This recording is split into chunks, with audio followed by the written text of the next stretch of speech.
Alright, I just purchased this Bafang BBS02 mid-drive motor, and let's go ahead and take a look at this. I purchased this with my own money from Amazon from this company, Mile, and received it in about 3 days after making an order. It was shipped from the United States in Las Vegas, Nevada, and it is a heavy box at 30 pounds. Being a Chinese company, this product is made in China, and you can see some information here about the manufacturer. There's supposed to be a seal here, and I'm not sure, I haven't opened it, and it looks like it might have already been cut. So there's another look at the seal there, so this package might have been opened from Mile, but there's a reason for that. So right after purchasing, you get your order number, send it over to the company, and let them know if you want brake sensors or you want the mechanical levers. And they got back to me and said, do you also want a 5mm spacer for a 73mm bottom bracket? I said, sure, I'm going to be using this on my hardtail mountain bike, so go ahead, if you can send that, that'll be perfect. So I think what they did here is they opened it up and maybe swapped out some mechanical brake levers for the hydraulic shifter sensors, and also they sent more custom things, like they should put the battery in here and a different size chainring, since there's a lot of options. Alright, so just opening it up for the first time, and looks like we have some boxes in here. These are the 3 containers. We have mid-drive motor, the battery here, and possibly some other miscellaneous items in here. Starting with the mid-drive motor, there's a sticker here, and it does indicate this is the BBS02. Well, it should be, because it's 48 volt, 750 watts. And there are different varieties here. So I got the 68mm long version. There's also a 100mm long shaft for the mid-drive motor for longer bottom bracket sizes. Alright, taking a look inside here for the mid-drive, it looks like there is an updated user manual. This wasn't like this, and we have a tool. This is the wrench to use to install kind of lock nuts for the mid-drive motor right over this area. Next we have some hardware here. This is like a torque arm, and then this is the crank arm bolts. You get 2 lock nuts, you get one of these, and then an outer one that goes on top here. You have 2 crank arms. They are different, one's left and one's for the right side, and they are different from each other. You cannot use the left for the right or right for the left because the threading for the pedals are different. Go ahead and take a look at what's inside here, and it looks like the motor. Pulling that apart here, we have a throttle. Next, it looks like we have a bottom bracket remover here. Then we have a wiring harness that connects from the main motor, and this travels along or under the brakes, under the bike up to the handlebar, and then we have different connections here we'll take a look at. Next we have a square taper crank arm remover, and this screws onto the crank. When you turn this in, it could pull out the crank arms. Wow, underneath here is also a headlamp, and this is a 6 volt, I think 3 watt maximum. In this box, last but not least, is the motor assembly, and wow, let's go take a look at this in a second. And here's a closer look at the motor assembly. This is the BBS02 again, which is the 750 watt. And when you position on the bike, it's gonna, if the bike is facing forward, this is gonna be the right side, and this is the left side or non-drive side. This motor is quite sizable and actually heavier than I thought it would be. And this is what it looks like from the side, and it does say Bafang here. Some companies like to put their logos here, like 8 Fun, or that's actually another same company, but sometimes you'll see 8 FUN over here. There's probably a serial number there, and we'll go ahead and take a look at the cables here. Here are the cables coming out of the motor assembly, or the controller, which is in here. On the left side, this is the wiring harness. It goes to the wiring harness. So as you can see from this side, it goes from here and it leads upwards, and this is what you want to controls by your handlebars, such as the throttle, computer, and brake cable sensor cutoffs. There's a close-up of all the pins and what it looks like there. The next cable is the speed sensor, and this is what it looks like. It has 3 prongs, and it goes ahead, and you can, after you connect it and you screw it in, Next here we have XT60 cable, and this goes from the motor here to the battery. This one has multi-purposes, but since it's connected to the motor, I use it for the gear sensor cutoff. On the right here, this real thin one that's supposed to be 6 volts output at half amp max is for the front headlight, and it has 2 little connections there. One thing to note here is that these cables for the headlight and the gear sensor cutoff are quite short. I could go ahead and measure these later, and the wiring, the one that goes to the wiring harness, the speed sensor, and the battery are quite a bit longer. Shorter cables here are about 10 inches or approximately 25 centimeters. Longer cables are about 16.5 inches or about 43 centimeters. Another thing to think about is this cable management. So if this is the drive side here and this motor is on the lower area here, when you do mount this on the other side of the bike, these cables are going to be coming up this way, so they may have to go on the other side of the frame and route it up to the battery. This is one of the most important measurements. From the end here to the start of the threads right here, I'm going to guess about 67 millimeters. And then to the very end here is 85 millimeters.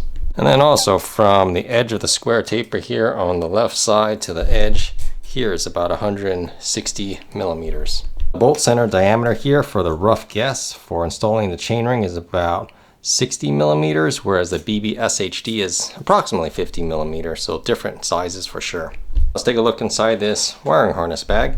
A magnet for the speed sensor here, and 2 screws, one for the magnet and one for the speed sensor. On the motor is this plug that I said goes to the wiring harness, and this is what I'm calling the wiring harness. The wiring harness has the male end of the connector here, and it goes to a variety of other plugs here. These are the 4 ends on the opposite side of the wiring harness. This one is for the computer. You could hook it up to a variety of computers. Bafang makes quite a few of them.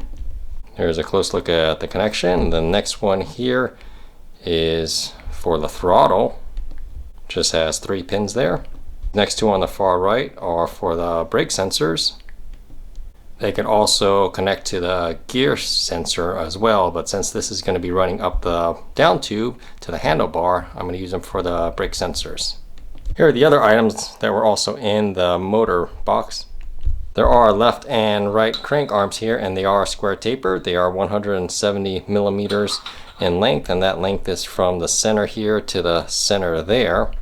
Looking from the outside, where you would looking from an outside to the bike, you cannot tell which one left and right is. However, they are different. The threading on these are different, so you cannot use the left on the right and the right on the left. You have to get a left and right specifically, because if you do a right pedal, in order to use the right pedal or left pedal on this side, if you do 2 of these, you'd have to thread it backwards, and then the pedal would be on the inside, the wrong side there. So that's why you have to have a left and a right separately. This is a crank arm remover for square taper bottom brackets. So this screws in here, this part screws in here, and this tightens down and pushes against the bottom bracket and removes this, pushes it outward from the bottom bracket. Next are the 2 lock nuts here. This one goes on first. Let's say 50 to 60 Newton meter. It's screwed on right here after it gets installed into the bike. And then this one will screw on afterwards if there's space. The outer one's a little thinner and only 25 to 30 Newton meter maximum. Fortunately, this kit comes with a tool, so I'm really happy about that. And this one tightens this bolt here. If you could just manage to slide it in like that, and you can tighten it. And on the other side, you could go ahead and tighten this one as well. This is a torque arm, and notice there's little rivets here on this side, and the other side it has indentations. So this side has to go face the frame, and it kind of bites into the bottom bracket area to prevent the motor from spinning when you're using pedal assist or the throttle. So make sure you face it. See how there's a little rivets or indentations there? Make sure you face it the right way, face it in towards the frame, and there are actually mounts right here, these bolts here. Go ahead and slide it in like that, and that goes in before you go ahead and before you tighten these 2 over.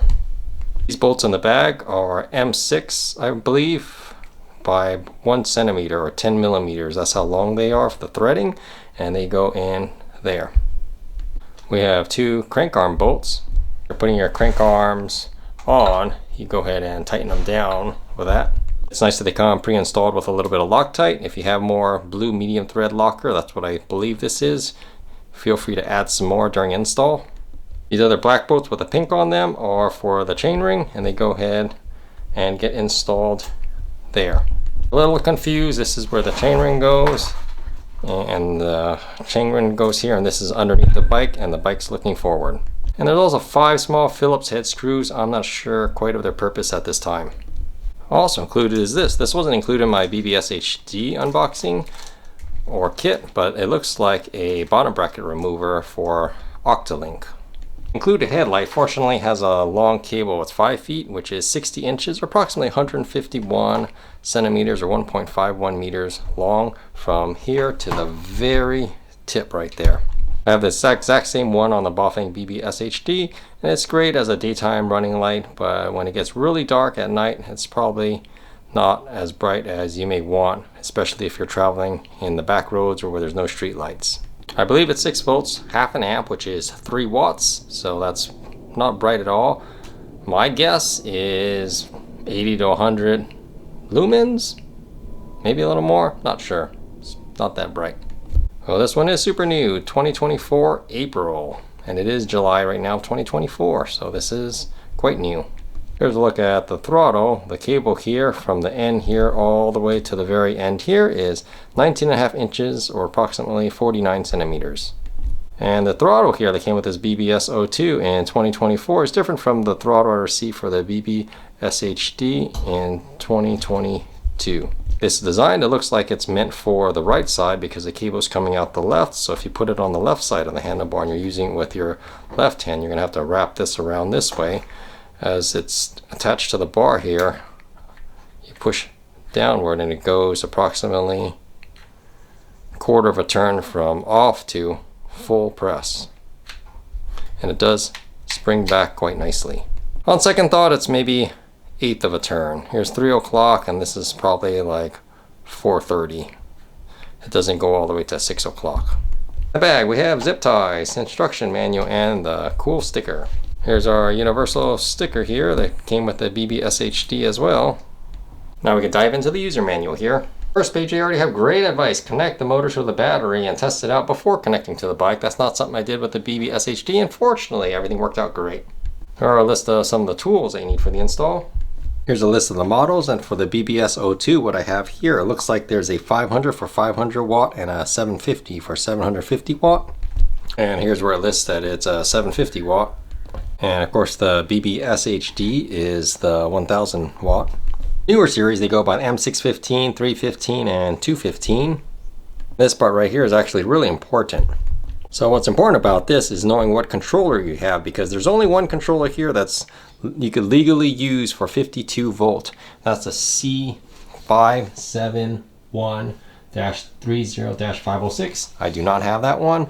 What I think I bought is the BBS 02 48 volt 750 watt, which is a C571.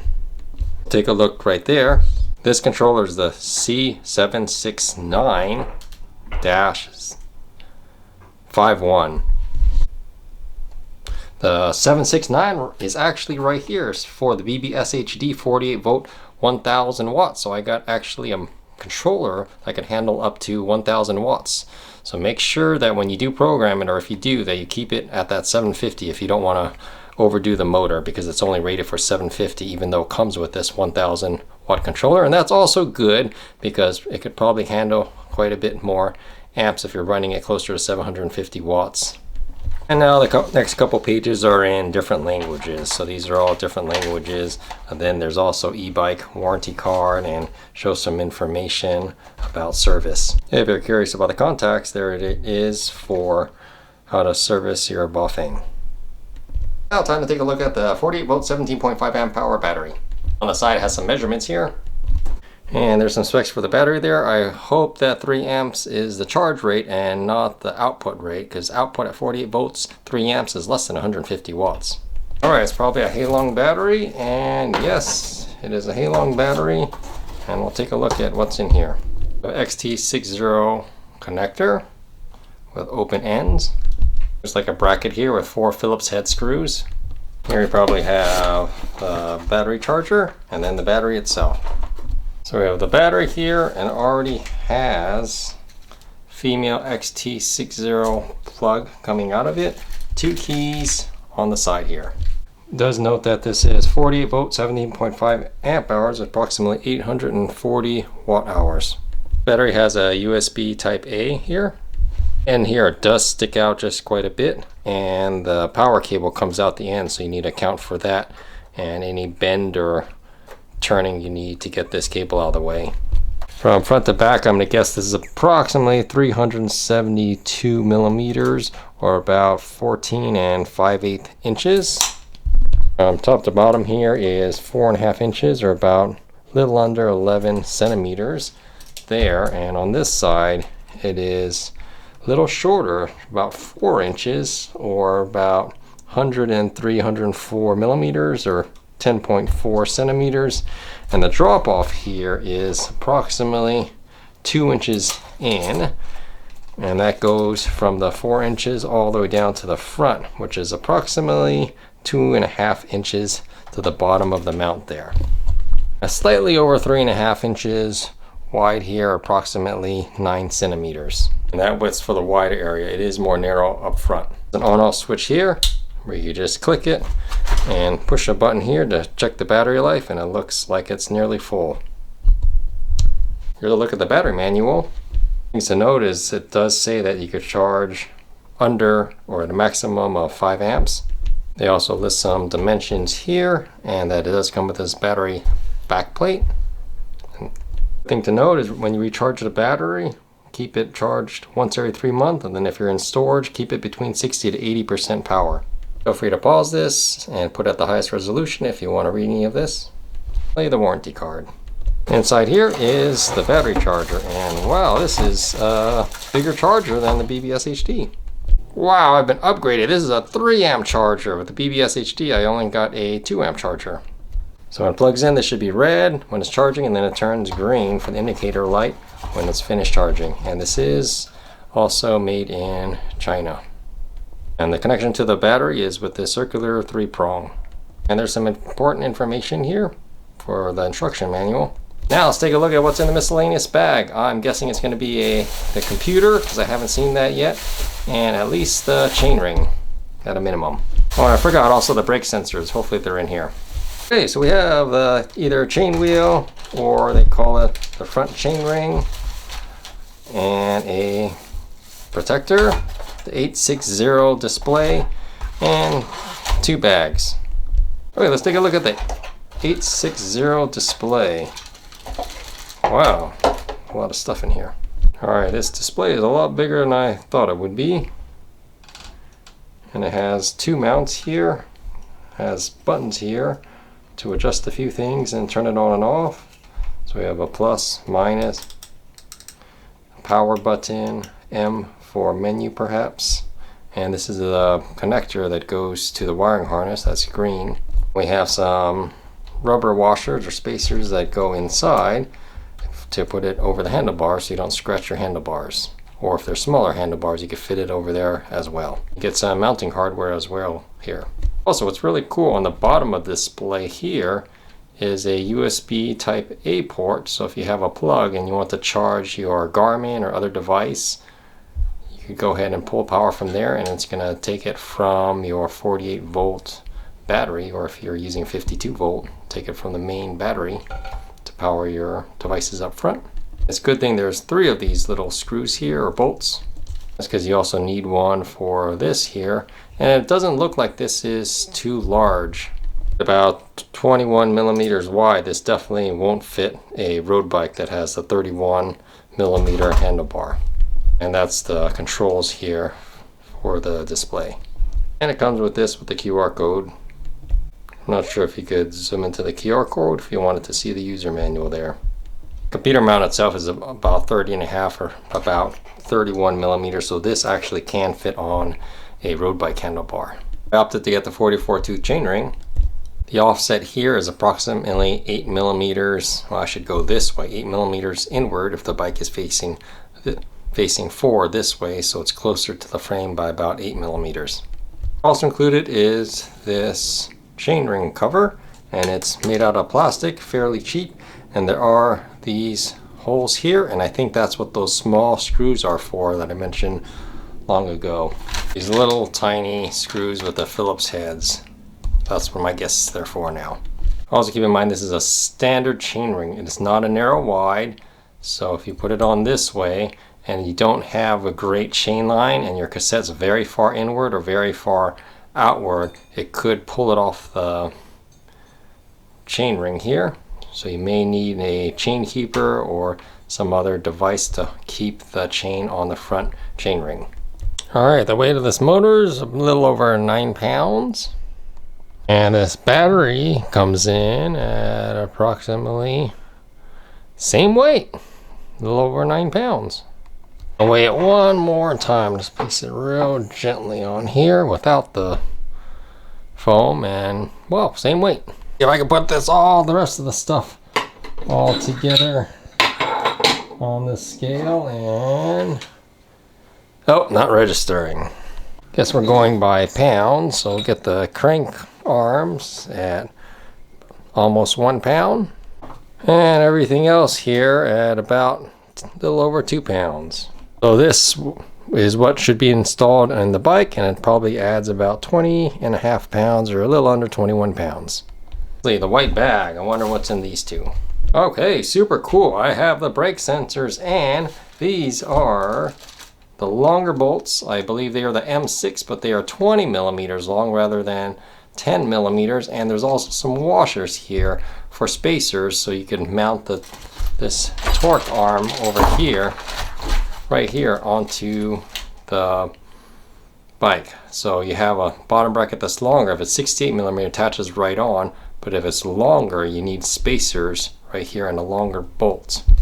None of that made any sense. Make sure you stay tuned for the upcoming build and how to install this BBS 02 mid-drive motor onto a mountain bike with a 73 millimeter standard bottom bracket.